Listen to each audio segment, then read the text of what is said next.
Welcome dear students. आज हम data structure subject में नया टॉपिक स्टार्ट करने जा रहे हैं जिसका नाम है doubly link list as well as doubly circular link list. जैसा कि आप अपनी स्क्रीन पे देख पा रहे हो, after completing this topic you will be able to create a doubly linked list and you will be able to create a doubly circular linked list।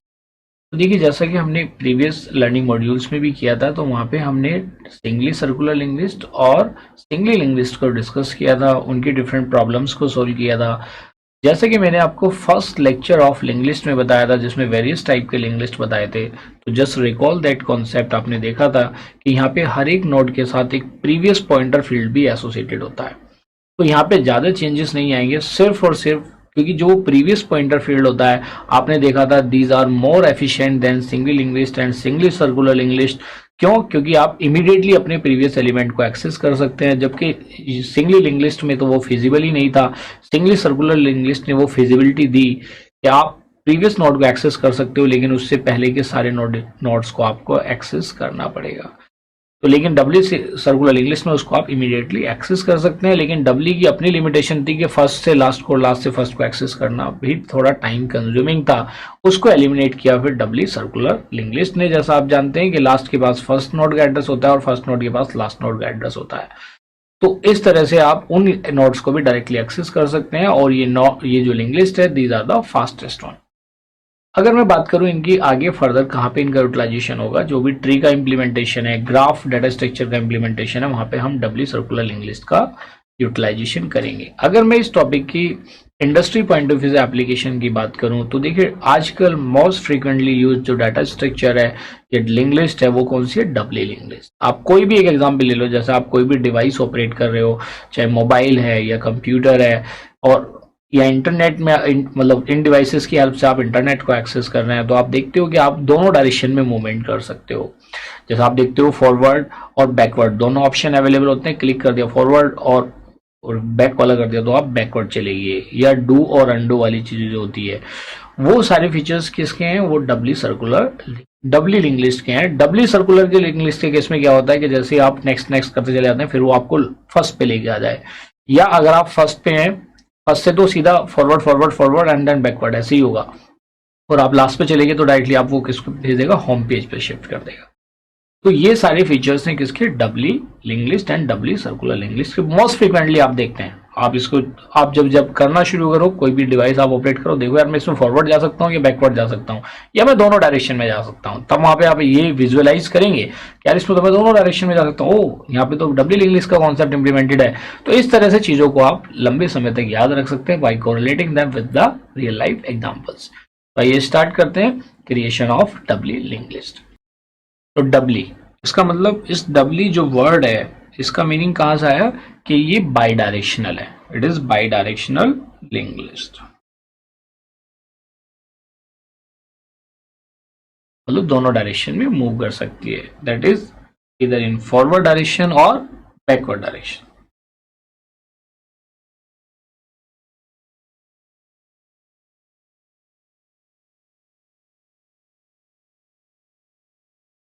Clear है? अगर इसके डायग्राम की हम बात करें डबली लिंक लिस्ट के, तो let us consider the same example जो हमने स्टूडेंट इंफॉर्मेशन की बात करी है, बस उसमें एक प्रीवियस पॉइंटर फील्ड आ जाएगा। तो इस केस में अगर आप देखते हैं कि मेरे पास एक बिगनिंग पॉइंटर है और it is pointing to the first node in the link list. इसमें क्योंकि ये डबली लिंक लिस्ट है, तो यहाँ पे हम इसको 3 फील्ड्स में डिवाइड कर देंगे। इसका प्रीवियस, इससे पहले कोई नोड नहीं है तो ये नल हो जाएगा। A is the name and 1 is the roll number. के बाद नेक्स्ट एलिमेंट आएगा या नेक्स्ट रिकॉर्ड आएगा स्टूडेंट का B2, ये इसके नेक्स्ट एलिमेंट को पॉइंट करेगा और ये प्रीवियस को पॉइंट करेगा। सिमिलरली आप एक थर्ड नोड ले सकते हैं, C(3), इसका नेक्स्ट नोड कोई है नहीं तो ये इसके प्रीवियस नोड को पॉइंट करेगा। एज्यूम कर लिया कि ये लास्ट नोड है, ये लास्ट पॉइंटर फील्ड है जो कि लास्ट नोड को पॉइंट करेगा। जैसे हमने सिंगल लिंक लिस्ट के केस में हमने यूज किया था mid pointer as a temporary pointer, तो वो मिड पॉइंटर हम यहाँ पे भी यूज कर सकते हैं, या उसकी जगह कोई ब्रिंग पॉइंटर ले सकते हैं। ये पॉइंटर बिल्कुल एकदम आपको क्लियर होना चाहिए कि जैसे बिगनिंग है ये फर्स्ट नोड को पॉइंट करेगा, लास्ट है वो लास्ट नोड को पॉइंट करेगा। Be careful about it. बीजी मैंने यहाँ पे बैक का मतलब बिगिनिंग से है, या तो मैं बिगिन इसको पूरा भी लिख सकता हूँ कि बिगिन पॉइंटर है, तो आप इसको बिगिन भी लिख सकते हैं। और जो टेम्परेरी पॉइंटर है वो टेम्परेरी पॉइंटर हमने सिंगली और सिंगली सर्कुलर लिंग्विस्ट में पूरे में हमने मिड यूज किया है। यहाँ पे हम अलग भी यूज कर सकते हैं, जैसे मैंने यहाँ पे एज्यूम कर लिया ब्रिंग पॉइंटर, मैंने क्या दे दिया उसका नाम ब्रिंग पॉइंटर। तो ब्रिंग हमारा एक टेम्परेरी पॉइंटर है जिसका यूटिलाइजेशन या तो नए नोड को लाना होगा या लिंक लिस्ट को डिस्प्ले कराना होगा। क्लियर है? तो मैं यहाँ पे अगर इन चीजों को मेंशन करता हूं तो ब्रिंग हम बिगिन जो है हमारा ये फर्स्ट नोड को पॉइंट करेगा हमेशा, और अगर मैं बात करता हूं लास्ट की जगह हम एंड भी यूज कर सकते हैं, इट्स अप टू अस। चलो मैं इसको यहाँ पे एंड ही ले लेता हूं, the name of this pointer is and. मैंने लास्ट की जगह इसको एंड पॉइंटर ले लिया, this is the last node pointer. और एक हमारे पास बचता है ब्रिंग, तो मैंने इसको यूज कर लिया ब्रिंग को as a temporary pointer.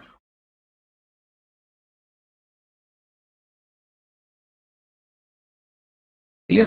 Temporary pointer. और इसका हम यूटिलाइजेशन यूजुअली किस लिए करेंगे, या तो लिंक लिस्ट को डिस्प्ले कराने के लिए और to bring the new node.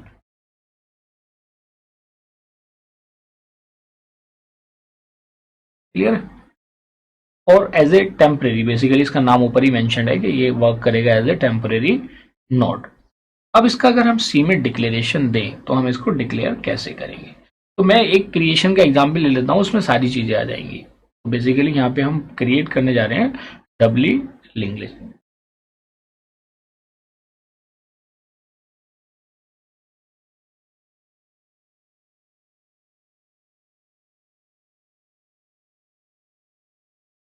Created doubly link list.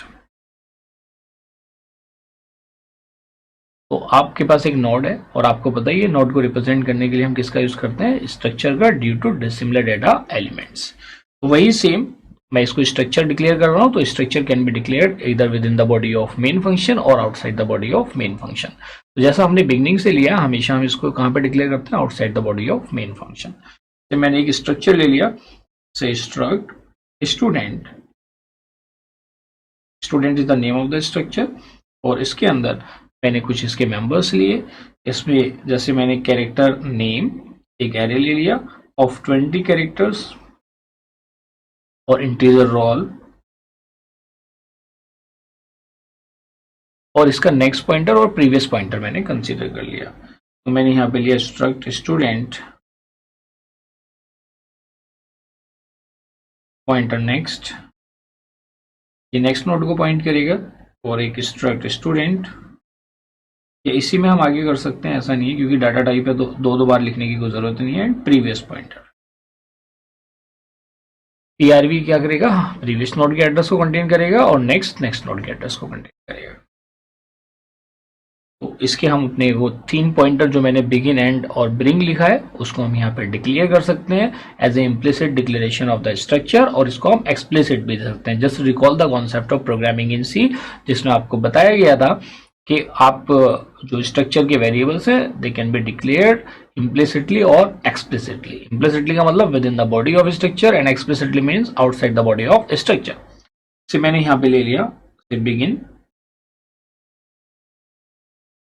And और ब्रिंग, ये हमने 3 डिफरेंट पॉइंटर ले लिए। और किस टाइप के, ये स्ट्रक्ट स्टूडेंट टाइप के। क्रिएट करना है लिंक लिस्ट को। आइए तो अब हम यहाँ पे क्या करेंगे, इससे पहले आप हेडर फाइल तो देंगे ही देंगे, वो तो बाय डिफॉल्ट है, आप हेडर फाइल यहाँ पे दे ही देंगे।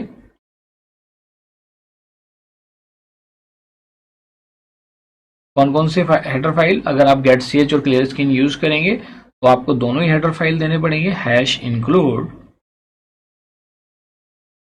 stdio.h and hash include conio.h।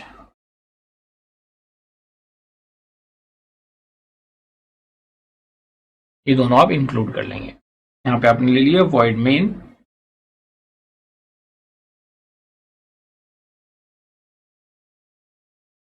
ये आपने मेन फंक्शन ले लिया। अब इसके अंदर हमें नए नोड को क्या करना है, क्रिएट करना है। तो क्रिएट करने के लिए हमें देखना पड़ेगा किन किन वेरिएबल्स की रिक्वायरमेंट होगी। तो जैसे कि हमने सिंगल इंग्लिश में देखा था कि सपोज करो हमें n नंबर ऑफ नोड्स को क्रिएट करना है, तो यहाँ पे एक वेरिएबल ले लो इंटीजर n।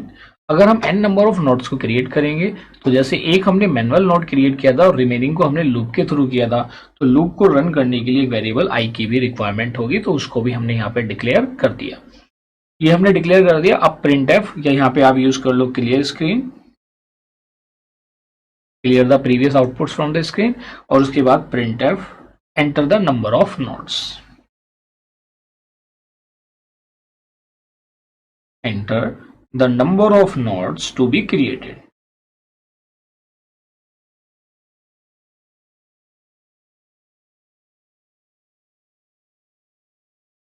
तो भी मैसेज आप देना चाहेंगे वह दैट इज स्क्रीन पे डिस्प्ले हो जाएगा। एंड स्कैन एफ, क्योंकि एक वैल्यू को इनपुट कराना और वो इंटीजर टाइप की है, तो percentile D one format specifier आएगा, वो भी percentile d for integer and ampersand है। ये आपने यहाँ पे एज इट इज एंटर करा दिया। अब एक नोड को हम मैनुअली क्रिएट करा लेते हैं। तो मैनुअल क्रिएशन में जैसा आप जानते हैं मैलोक का हम यूज करेंगे। जैसे मैंने लिखा malloc size of struct student. अब यहाँ पे स्ट्रक्ट स्टूडेंट में दो डिफरेंट पॉइंटर फील्ड हैं और दो डिफरेंट वैल्यूज हैं। जैसे ही मैं ये इतना स्टेटमेंट लिखता हूँ तो देखिए इसमें मुझे ज्यादा चीजें बताने की जरूरत नहीं, क्योंकि सिंगल इंग्लिश जब मैंने आपको कराई थी तो मैंने एक एक पॉइंट आपको क्लियरली एक्सप्लेन कर दिया था। तो यहाँ पे चीजें अंडरस्टूड है। जैसे ही हम ये डिक्लेयर करते हैं तो एक मेमोरी ब्लॉक क्या हो जाता है, क्रिएट हो जाता है। इसके अंदर ये सिचुएशन है। तो जैसा आप जानते हैं कि जब हम पॉइंटर्स को डिक्लेयर करते हैं, द डिक्लेयर्ड पॉइंटर्स या uninitialized pointers are known as dangling pointers. तो बेसिकली ये जो हमने तीन पॉइंटर ये लिए हैं तो ये क्या है, डैंगलिंग पॉइंटर्स हैं। जैसे बिगिन है, ये भी डैंगलिंग है, it means they are uninitialized pointers. And भी अनइनिशियलाइज्ड है और ब्रिंग भी क्या है, अनइनिशियलाइज्ड है। इन पॉइंटर्स को हम क्या बोलते हैं, the uninitialized pointers are known as dangling pointers. So these pointers are called as dangling pointers। तो dangling pointers क्या होते हैं, uninitialized pointers।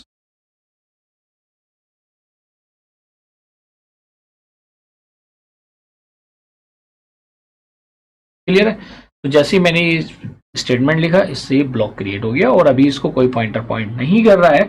तो जैसे ही मैं इसको किसी वेरिएबल को असाइन करता हूं, मैंने इसको असाइन कर दिया क्योंकि ये फर्स्ट नोड है, तो मैंने इसके लिए बिगिन पॉइंटर्स से इसको असाइन कर दिया।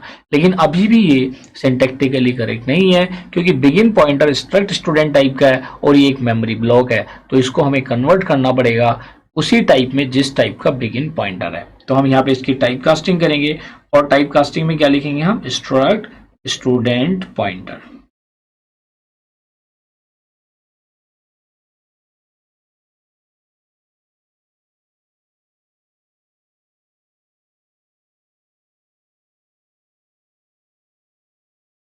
ये हमने टाइप कास्टिंग कर दी।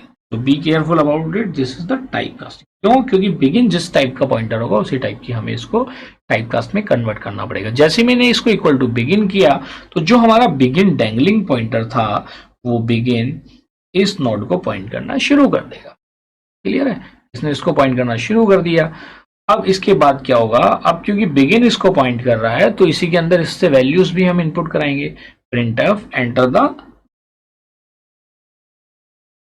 Student name and roll number, enter student name and roll number. तो इसको इनपुट कराने के लिए हम क्या लिखेंगे, स्कैन एफ, और नेम एक स्ट्रिंग है तो percentile S, roll number integer है तो परसेंटाइल डी। तो इसमें हम क्या लिखेंगे, इसमें एम्परसेंड बिगिन, क्योंकि हम फर्स्ट नोड से ही वैल्यूज को इनपुट करा रहे हैं, pointer name comma ampersand begin pointer roll. इन वैल्यूज को हमने यहाँ पे इनपुट करा दिया। Say the values are a is the name and 1 is the roll number. ये हो गया। अब क्योंकि यही नोड हमारा लास्ट नोड है तो हम क्या लिख देंगे कि लास्ट पॉइंटर एंड पॉइंटर इसी नोड को पॉइंट करना शुरू कर दे। सो मैंने एंड इज इक्वल टू क्या लिख दिया, बिगिन। तो जैसे ही मैंने ये स्टेटमेंट लिखा end is equal to begin, तो जो ऊपर डैंगलिंग था एंड, अब उसको यहाँ पे हमने इनिशियलाइज कर दिया है और ये इसको पॉइंट करना शुरू कर दिया। अब एंड पॉइंटर हमेशा लास्ट नोड को पॉइंट करेगा, तो अब हम क्या करेंगे, इससे प्रीवियस पॉइंटर फील्ड भी नल हो जाएगा और इसका नेक्स्ट पॉइंटर फील्ड भी क्या हो जाएगा, नल हो जाएगा। तो अगर हम चाहें तो जैसे ये फर्स्ट नोड है, तो फर्स्ट नोड में हम बिगिन का यूज करके, वैसे इस केस में हम एंड का भी कर सकते हैं, मैं लिख सकता हूं begin pointer next sorry previous is equal to null, ये भी कर सकते हैं, और इसकी जगह हम ये भी लिख सकते हैं end pointer previous is equal to null. Both the statements are correct. इस केस में ये हम कर देंगे, और उसके बाद जैसे मैंने ये स्टेटमेंट लिखा, ये पॉइंटर फील्ड क्या हो गया, नल, देखो जो मैंने ब्लू से मार्क किया है। इसके बाद आप देखिए, फिर से मैं अगर मेंशन करता हूं end pointer next is equal to, अगर मैंने क्या कर दिया, नल, तो नल करने से क्या होगा, जो मेरे लास्ट नोड का पॉइंटर फील्ड है वो क्या हो जाएगा, नल हो जाएगा। देखिए जो मैंने अभी यहाँ पे मार्क किया है, क्लियर है, ये फर्स्ट नोड है और यही लास्ट नोड है। तो यहाँ तक चीजें आई होप कि आपको क्लियर है, हमारा फर्स्ट नोड क्रिएट हो चुका है। अब हमें रिमेनिंग नोड्स क्रिएट करनी है, तो रिमेनिंग नोड्स के लिए हम क्या करा देंगे, लूप लगा देंगे। लूप कहाँ से शुरू होगा, या तो 1 से शुरू होकर n-1 तक चला जाएगा, या 2 से चला के हम उसको n तक ले जाते हैं, क्योंकि फर्स्ट नोड तो क्रिएट हो चुका, तो i इज इक्वल टू 2 से स्टार्ट कर लेते हैं। So the first node is created, जो आपका ऊपर डिस्प्ले कर रखा है मैंने, ये फर्स्ट नोड क्रिएट हो गया इस कोड से। आइए अब हमें रिमेनिंग नोड्स को क्रिएट करना है। तो रिमेनिंग नोड्स को क्रिएट करने के लिए हम क्या करेंगे, लूप लगाएंगे for i is equal to 2 semicolon i less than equal to n semicolon i plus plus. ये हमने लूप ले लिया। इस लूप को लेने के बाद अब हम क्या करेंगे, यहाँ पे नए नोड को लेके आएंगे। तो मैंने जैसा आपको बताया था, नए नोड को लाने के लिए हम ब्रिंग पॉइंटर का यूज करेंगे। तो सेम मैंने यहाँ पे यूज कर लिया ब्रिंग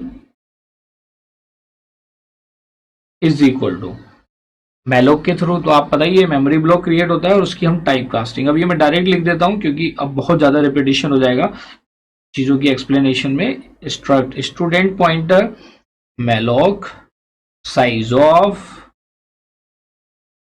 एक कीवर्ड है, आप जानते ही हैं।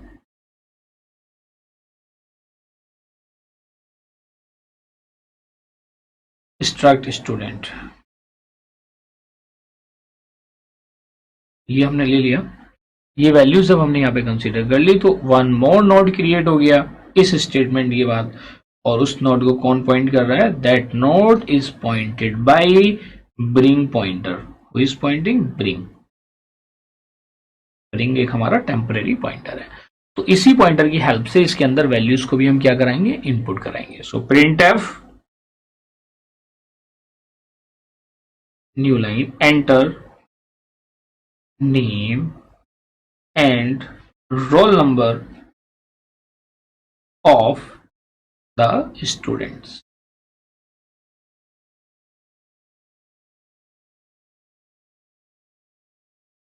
of the student, तो नेम और रोल नंबर इनपुट करा रहे हैं। So scanf percentile s for name, percentile d for roll number, और अब इसको कौन पॉइंट कर रहा है, ब्रिंग, तो वैल्यूज भी ब्रिंग इनपुट कराएगा।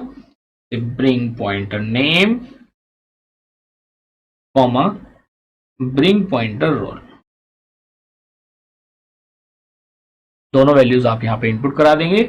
से the name is B and roll number is 2। ये क्लियर हो गया। अब इनके बीच में कनेक्टिविटी को स्टैब्लिश कराना है, तो कनेक्टिविटी को स्टैब्लिश कराने के लिए पॉइंटर्स लगाने पड़ेंगे। क्या लिखेंगे भाई, एंड, ऊपर वाले में जो एंड का लास्ट है वो वहां पॉइंट करना शुरू करते, जिसको ब्रिंग पॉइंट कर रहा है। तो ऐसे ही आपने उसमें किया था सिंगल लिंक लिस्ट में, बस वहां पे प्रीवियस पॉइंटर फील्ड का कोई कॉन्सेप्ट नहीं था। तो आप यहाँ पे क्या लिखेंगे, end pointer next is equal to क्या हो जाएगा, ब्रिंग। तो जैसे ये स्टेटमेंट आप लिखेंगे तो ऊपर वाले नोड का देखिए वो मैंने रब कर दिया नल, अब वो किसको पॉइंट करना शुरू कर देगा, इस नोड को पॉइंट करना शुरू कर देगा। इसको पॉइंट करना शुरू कर दिया उसने। जब इसको पॉइंट करना शुरू कर दिया उसने, और जो ब्रिंग का प्रीवियस है वो किसको पॉइंट करना शुरू कर दे, एंड को। आपने लिखा bring pointer previous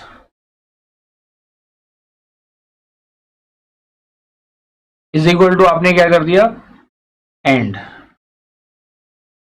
bring pointer previous को आपने एंड कर दिया, तो इसका मतलब क्या हुआ, अब ये इसको वापस पॉइंट करना शुरू कर देगा।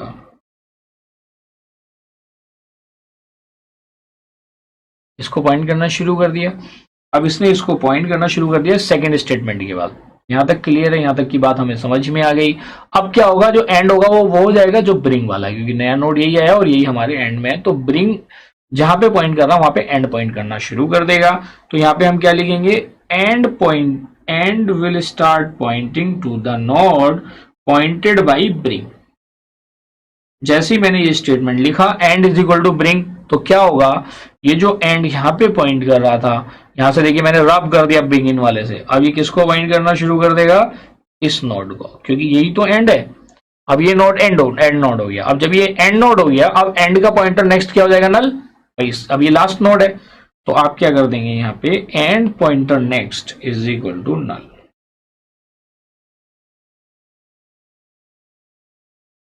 जैसे आपने ये स्टेटमेंट लिखा, ये पॉइंटर फील्ड हो गया नल, देखिए मैंने क्रॉस कर दिया।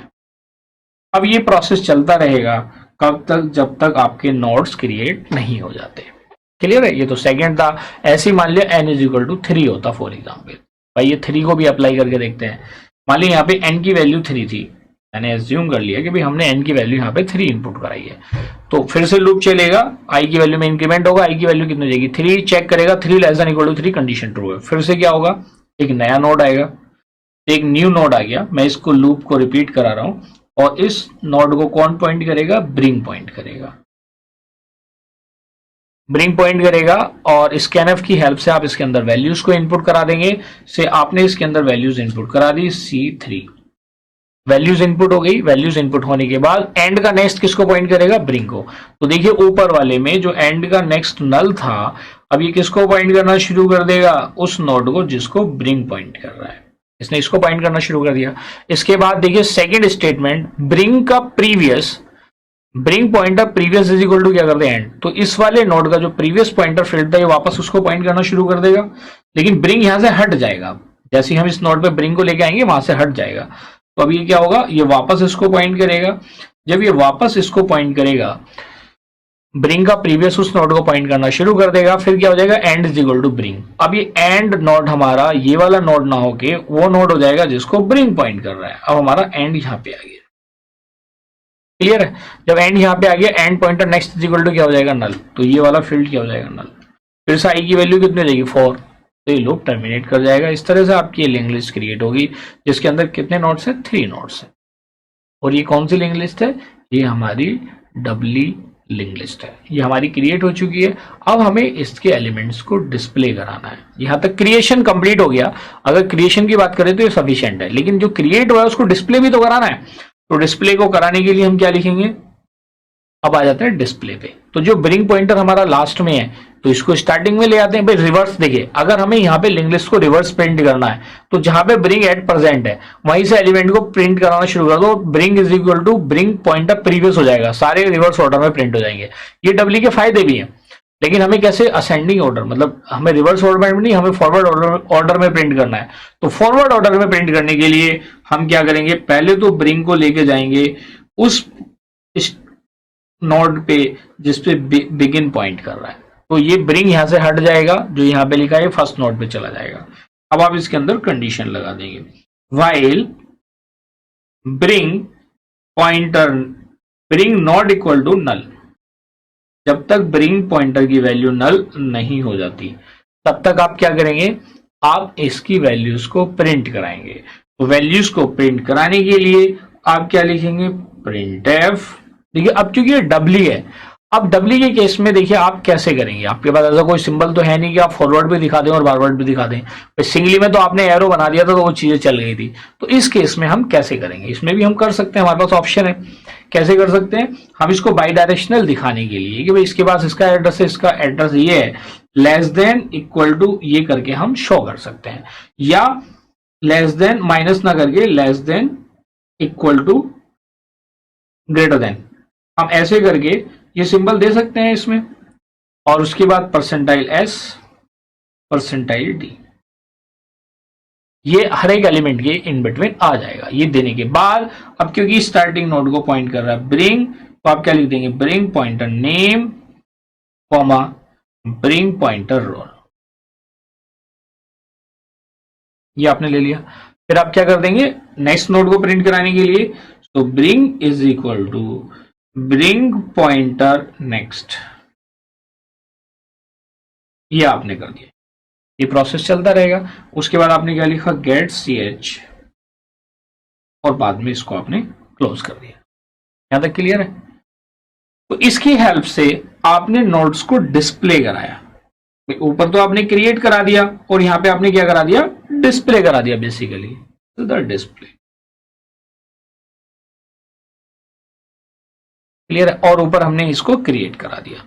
आई होप कि मतलब इसमें आपको कोई प्रॉब्लम नहीं है, और इस टाइप की कोई प्रॉब्लम आ जाए तो आप उसे इजीली अटेम्प्ट कर लेंगे। अब इसी में आ जाता है कि count the number of notes of the doubly linked list.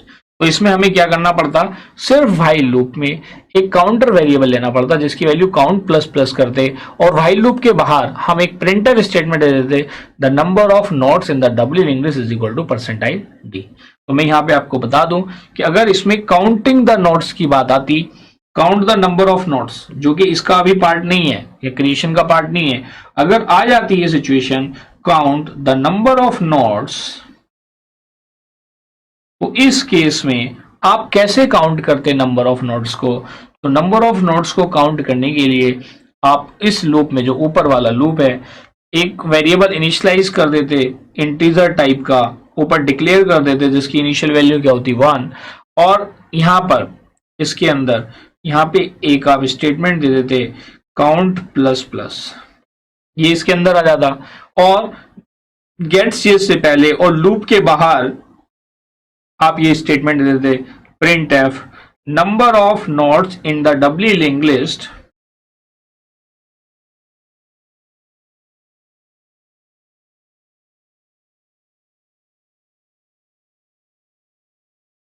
Is equal to percentile d comma count. बस ये चेंज आया था, और आपने नया प्रोग्राम बना दिया to count the number of notes in the doubly linked list. Clear है? तो देखिए, जो हमारा फर्स्ट लर्निंग आउटकम था इस लर्निंग मॉड्यूल का, वो हमने यहाँ पे अचीव कर लिया है। This is create the doubly linked list. इसमें हमने काउंटिंग भी कर ली, जो कि उसमें नहीं था, लेकिन हमें पता होना चाहिए। So now let us have a knowledge check.